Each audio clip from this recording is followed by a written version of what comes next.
Welcome to a Bible study with Fred. I'm going to be reading from Exodus chapter 12, verses 29 to 36. If you can purchase my comments on Amazon in Kindle or paperback form, or just follow me here. Starting in verse 29, please follow along with me in your Bible.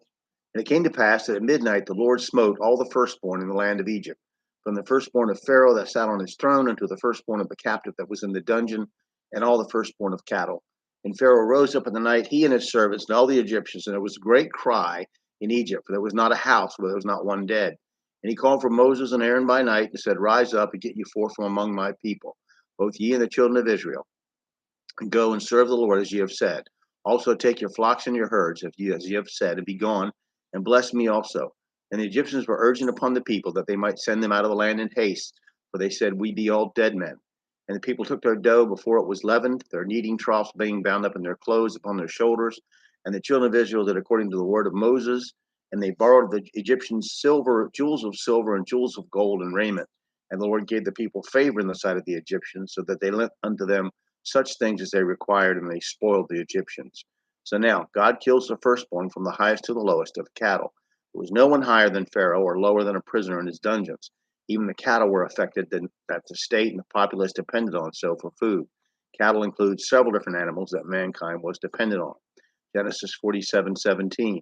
And they brought their cattle unto Joseph, and Joseph gave them bread in exchange for horses, and for the flocks, and for the cattle of the herds, and for the asses, and he fed them with bread for all their cattle for that year. Exodus 9:3. Behold, the hand of the Lord is upon thy cattle which is in the field, upon the horses, upon the asses, upon the camels, upon the oxen, upon the sheep. There should be a grievous murrain. Exodus 34:19 will say, All that openeth the matrix is mine, every firstling among thy cattle, whether ox or sheep, that is male. Now, why this seemingly symbolic death among the firstborn of the cattle? What was the significance of this? First, remember God's possession. Psalm 50:10. For every beast of the forest is mine, and the cattle upon 1,000 hills. Exodus 13:2. Sanctify unto me all the firstborn, whatsoever openeth the womb among the children of Israel, both of man and of beast, it is mine. No one owns property, and no one owns an animal. All property and all life belongs to God who created it. Under capitalism, everything belongs to an individual, presumably the hardest working, most ambitious, the most clever, or the strongest and well born. Under socialism, everything belongs to the people through the government, which then consists of ambitious, clever, strong, and ruthless individuals. Both are blasphemous lies. All things belong to God, and he will give all things to his people in time. 1 Corinthians 3:21 to 23. Therefore let no man glory in men, for all things are yours, whether Paul or Apollos or Cephas, or the world or life or death, or things present or things to come, all are yours. And you're Christ, and Christ is God's. Man is the steward of God's possessions, and the Christian must remember that. We have dominion under authority of God. Dominion is power over something, as defined in Ephesians 1:21 and Jude verse 25. Look at Exodus 19:5. Now, therefore, if you will obey my voice indeed and keep my covenant, then ye shall be a peculiar treasure to me above all people, for all the earth is mine. Psalm 50, verse 12. If I were hungry, I would not tell thee, for the world is mine and the fullness thereof. The firstborn of man and beast was to be set apart or sanctified for God's purpose. This plague foretold what God would require of the Hebrews. In typology, man is born like a wild ass's colt and can only be redeemed with a lamb who is Christ. Job 11:12. For man will be wise, though man be born like a wild ass's colt. Exodus 13:13.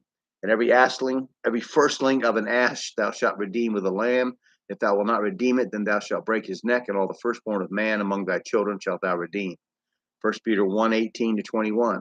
For as much as you know that you were not redeemed with corruptible things, as silver and gold, from your vain conversation received by tradition from your fathers, but with the precious blood of Christ as of a lamb, without blemish and without spot, who verily was foreordained before the foundation of the world, but was manifest in these last times for you, who by him do believe in God, that raised him up from the dead and gave him glory, that your faith and hope might be in God.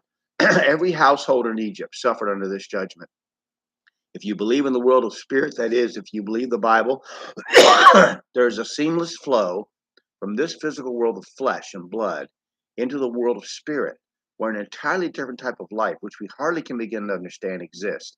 As the physical universe represents less than 5% of what must be, as even atheist scientists believe, the world of spirit is far greater than anything we can imagine. So, little babies and innocent beasts do not simply cease to exist or begin suffering in some kind of manufactured place like limbo, but take their place in that world. Pharaoh is now ready to drive the Hebrews from the land. This is a terrible tragedy. The firstborn among men was to inherit, and all of the heritage of a man passed through his all-important firstborn. The firstborn among beasts was he set apart for God. We will see this in Exodus 13 too. Keep in mind that all beasts belong to God, but the firstborn among the Egyptians and later the Hebrew beasts were his for a special purpose. The Hebrews are ready to leave Egypt, and Egyptians weigh them down with abundant necessities for the trip and much treasure.